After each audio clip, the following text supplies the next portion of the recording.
Alright guys, welcome back to another Gekishin Squadra video on my channel. So, the game has been out a couple of days and it's already one of the most hyped Dragon Ball games there is. And we're gonna go over a couple of tips and tricks in this video which are most likely going to help you winning matches left, right and center. Now, if you're new to this game and you haven't played the betas and everything, then do stick around. Now, my first tip would be actually regarding Divine Draw. Now, whenever you're starting a match, the first thing which you're going to go through is Divine Draw, right? Now, this is a specific rule set that applies to Gekishin Squadra, which was implemented after the second beta, and which is basically a special rule set will be applied for each battle. So, two of these will be chosen for each battle at random, right? So, understanding these is going to make a huge difference. And bearing in mind, these are valid for both teams, right? So both sides will have the Divine Draw rules active for them. So my personal favorite is, for example, the Super Start in combination with Finish M Cell EX Jr., right?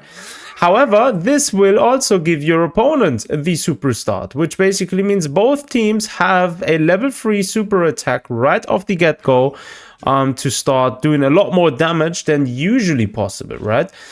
So yeah, again, making sure to understand these and using them to your advantage is definitely my first point on this list. The second one on this list would be actually to make sure you choose the right Divine Combo cards. Now you have the Divine Draw, now you have the Divine Combo cards. Now these are utmost important. Let me tell you this.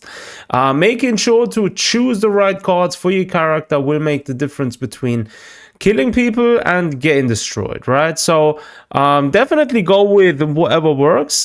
Try to read each of these cards to see what they can actually do in terms of skill sets and stuff, right? And I also publish videos for every single character on my channel to go over every single build guide for every single character as time goes by, so do make sure to check these out. But yeah, that's the second point. Alright, now next up, when you're in a match, right? So we're here in the training mode to showcase this even better. When you're in a match, the right lane will make a huge difference to your playing experience. So making sure you choose the right lane off the get-go will be very important. Now you have essentially two lanes to your option, right? You have the upper lane, which is usually designed for a damage dealing kind of character, right? But also designed for technical characters, right? The opponents here usually have higher HP than at the bottom. They do a bit more damage than at the bottom, but nothing really too heavy, right? And with that, they are pretty much designed for like characters that do a bit more damage. Now, I'm a tank character. I'm right here, but it doesn't really matter. I'm showcasing it anyways. The bottom lane, however, let me go down, is more specifically designed for a tank character, right? So tank characters are going to profit here more. You're gonna have a bit more a leisurely experience leveling up here in comparison to the top section, right? Again, you're going to be able to keep up a bit more chilled out momentum down here. You're going to be able to level up and so forth, right? So yeah, those are the two lanes. Then you also have the middle lane. However, the middle lane will also be in the beginning, will only be available up until here, right? It's sort of the jungle section, right? Now, these other sections here are going to get unlocked as the game progresses. But again, making sure to choose the right lane is going to be the A&O. Alright, next up, let's talk about the importance of map bosses. Now, you have 3 map bosses. You have one down here. Let me quickly go to Nappa. Should be right there right now. So there is Nappa, right? Now these map bosses don't only have they're not only there to help you do a bit more damage in terms of the statues, right? But they will also give you specific buffs and boosts. Like for example, beating Nappa will give you a damage boost for 20 to 30% upon a KO, right? So if you KO an opponent and you have Nappa, you're basically going to profit from a good damage boost, which is going to furthermore enhance your damage capabilities in terms of damage output towards your opponents. And that will definitely be one thing you want to look out for, right? So the other one is going to be number 16. Number 16 will be up here, right? Number 16 appeared. Let's actually go to him real quick. Let's actually showcase this. So number 16, where you at, bro? He's going to be on the top lane, right?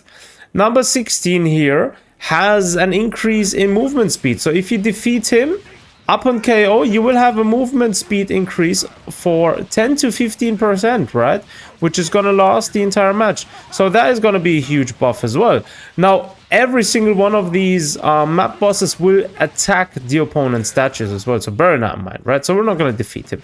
Last but not least, you have in the middle section either Ribrianne or Jacko. Both do the same thing. We can't get there now since the middle section will unlock towards the end, mid sort of a match, right? However, Ribrianne and Jacko will actually increase the skill damage boost effect by 10 to 20%, right? Which is quite a lot considering.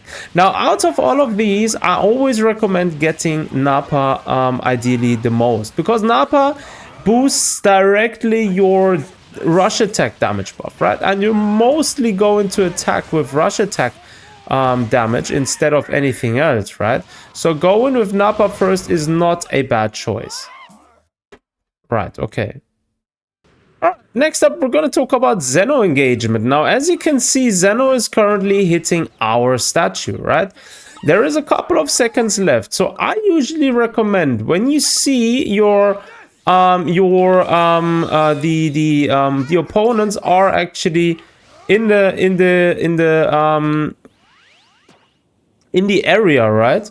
To actually start attacking your statue, then definitely defend. Now, if you see, now he moved over to the opponent's statue. Now, going there for an immediate attack wouldn't be a bad choice, but most of the time, the opponents are maybe going to stick around here and trying to hold you off from attacking, right? So maybe attacking isn't a good choice depending on who your team characters is. But what I'm trying to say with this is time your Zen-Oh engagements right. So now you can see he's almost finished now. So that means he's going to go to the far right at the bottom anyways, and will come to our station now again. Right, our statue will now be attacked by Zen-Oh. Here is a timing counter, and now Zen-Oh is here. So what I recommend is, when you see him coming to your statue, try and stick around this area and try and defend any possible opponents coming to your side, right? Because that way you're going to be keeping yourself safe, you're going to be keeping your team safe, and everything that's important, right? Now, when you see the counter going down and there is no immediate danger, right?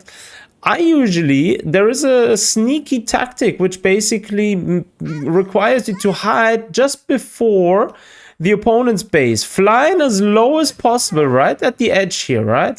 And then waiting here, checking out the situation. If there is no opponents, then what you're going to be able to do, you're going to go ahead and try these sneak attacks. Many times during a game, you will see one or two characters of a team do the most damage to the opponent's statues, because they are exactly doing these kind of sneaking attacks. Now, this works usually best if you choose a technical character, because they are very good at hit and run, right? They're very fast. They do roughly the same amount of damage to the opponent's statues and stuff. So going with technical characters is never a bad choice trying to do this, right? And also keep in mind the Zen-Ohs on the top lane. So if you're on the bottom lane, don't just focus on your lane.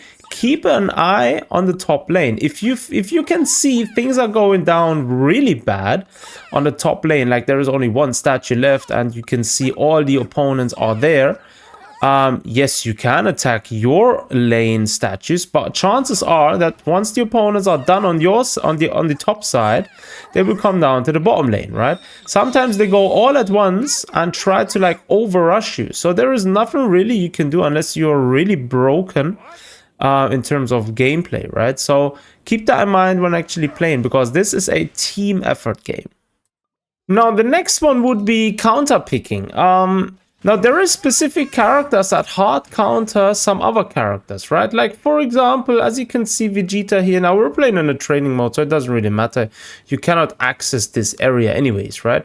Now, counter picking is important. Like, if you're playing, for example, a Goku, and you're trying to go 1 versus 1 against Vegeta, chances are you're always going to lose against Vegeta, because Vegeta or Cooler, for example, they really hard counter someone like Goku. Trunks, on the other hand, can go very well toe-to-toe with Vegeta. So understanding kits and abilities is going to make the difference when trying to go against specific characters, right? So definitely make sure you read and check out what your characters are able to do, what their capabilities are, and that way you're always going to be ready to face specific opponents at the right time. And we can right straight away jump into the next thing. Now, team engagement is another one of those big topics. When you're playing in a 4 versus 4 match, right? Don't be that guy that just goes ahead and rushes right to the front. And you know, like typically what happens, right? Let me go right to the bottom. So if you're here, you're starting in the bottom lane, you usually will progress up to here. You will usually take out these 2 Cell Juniors, right? And then you will proceed to this area, right? So you have here the first Kai. Now, what is usually happening is, as soon as this one spawns, you will see a couple of seconds after the opponent's coming from this side. So everyone will try to grab this Kai. So what you will do is, usually it's the better choice of just attacking the Kai as early as possible, obviously. And then when the opponents come, if your teammate is there and you see your opponents pushing, then try to get into straight conflict here. If you see things are going bad, right, and your opponent as well, make sure you communicate some way or another, if you're playing in a squad, for example, and either retreat or time your attacks to face one and the same character. That way you're going to maximize your damage output. Now, what you never want to do is, if you see the opponents retreat, and Zen-Oh isn't attacking their base, even if Zen-Oh is attacking, it's not a good choice to follow straight away, alone. If you see the retreat towards the first station, which is going to be here, do not go and attack on your own. Don't overestimate this situation, because chances are you're going to get defeated, which basically means you are going to have a cooldown, even if it isn't as long in the beginning. And what will also happen is the opponents will get free experience from defeating you, and will then also have an edge over your teammates, right? Which mistakes like that early on in the game can actually cost the entire team the entire match, right? So keep stuff like that in mind. You'll find I'm not as naive as my brother Frieza.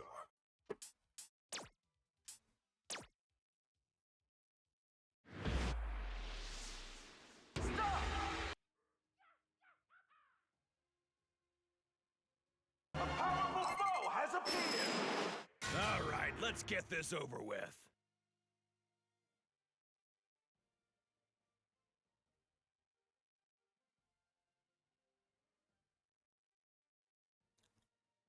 I'll go down low.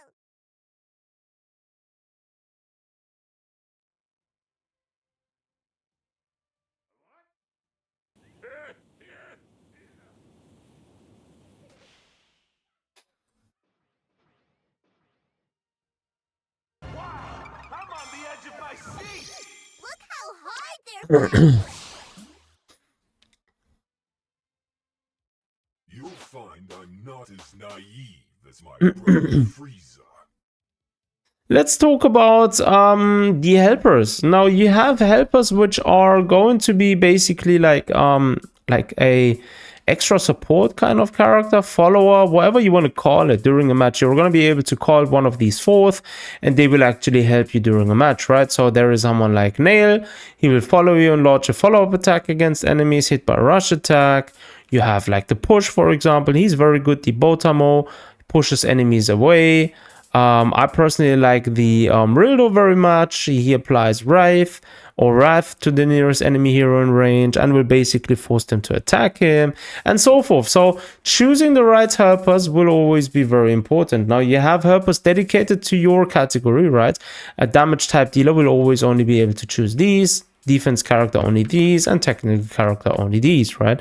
Probably there will be more in future, but make sure you choose the right helper. So if you're going with a defense character, I usually choose Rildo just because of the ability to basically be a decoy.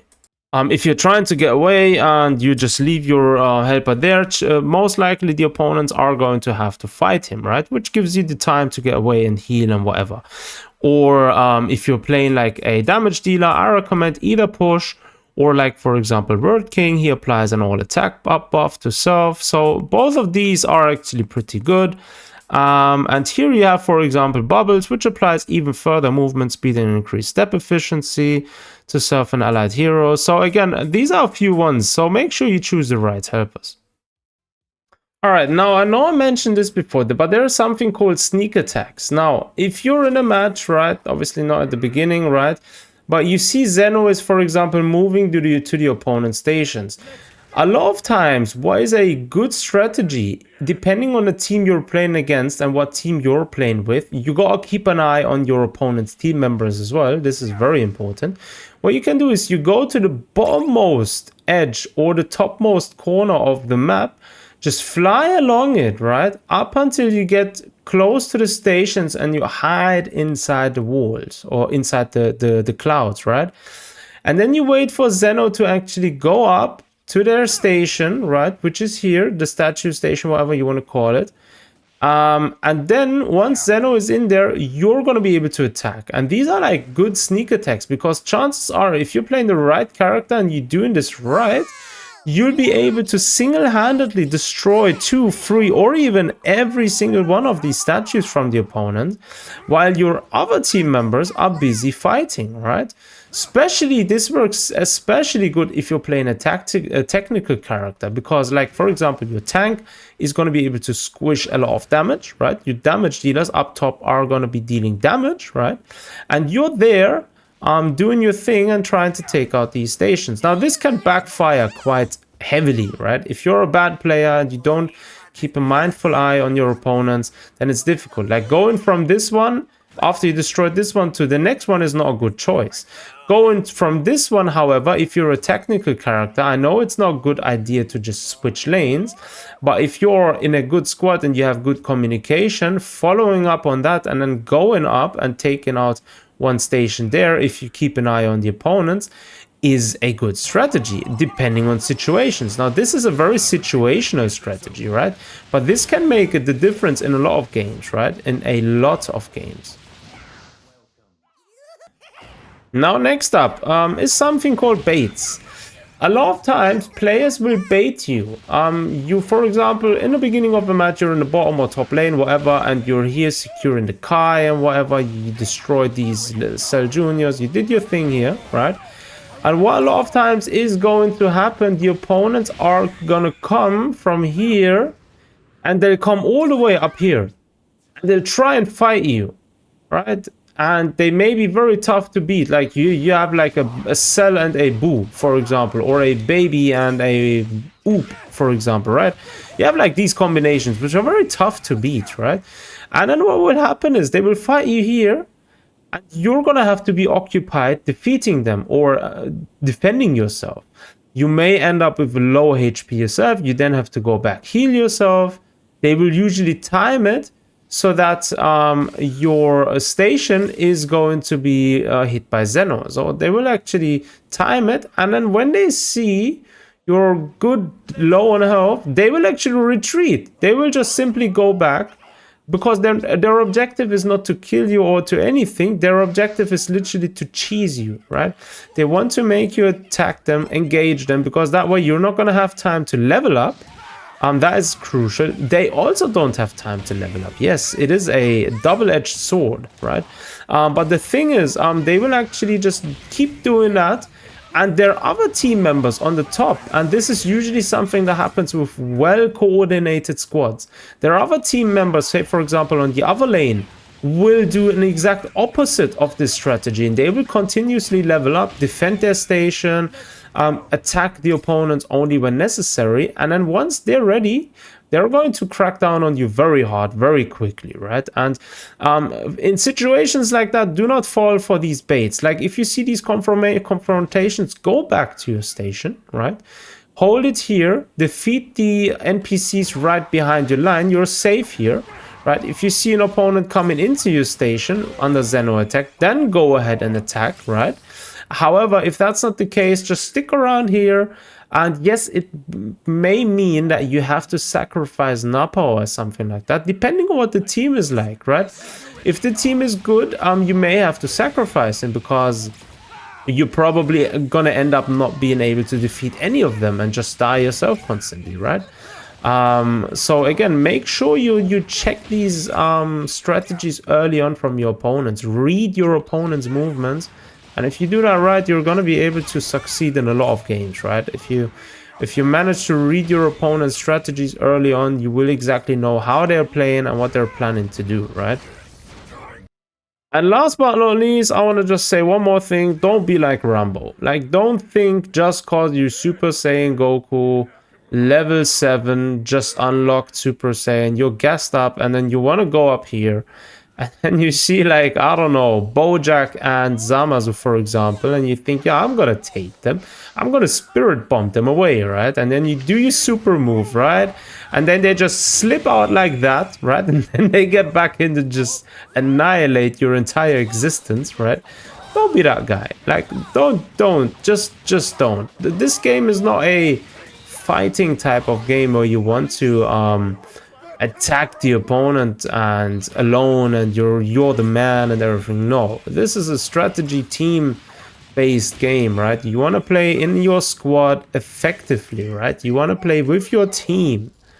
And that's why it's important to actually stick around your teammates. Don't attack yourself. Don't get in enemy territory early on without having a clear-cut objective or without even understanding the game, right?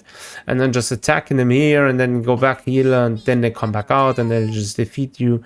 Yeah, that's not how this game works. If that's what you're doing, chances are you're not going to be able to win any kind of matches, right?